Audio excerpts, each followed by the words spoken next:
Forex traders are stressed out. Why are they stressed out? Because they keep day trading. Every day in front of their screen, clicking, buy, sell. Guys, I understand how you feel. That was me, because when I kicked off the foreign exchange market about 10 years ago, I wanted to make as much as I could. I wanted to make everything. And don't forget, you have access to the Forex market every day. So you are tempted to day trading. But guys, let me share with you the hack behind the foreign exchange market. The hack is actually trading less. I know most people are going to sign off about here. I don't care. I'm here to communicate with people who want to take this seriously. The hack behind the Forex market is your ability to comprehend what they call price action.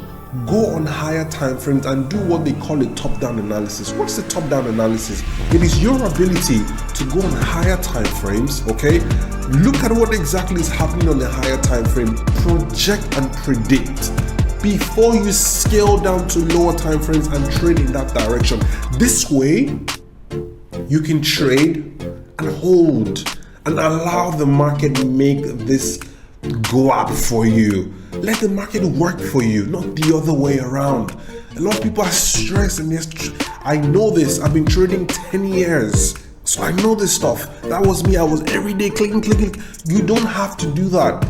I know this is what they teach you in all the seminars and webinars and all that. You don't need to do all that. So guys, if indeed you're interested in making a positive change in your trading and you actually want to see any fruit come out of this, your labor, because I know most of you guys have been trying, I've put together a free training that will teach you guys the most realistic approach to Forex trading. Yes, the link is going to be down below.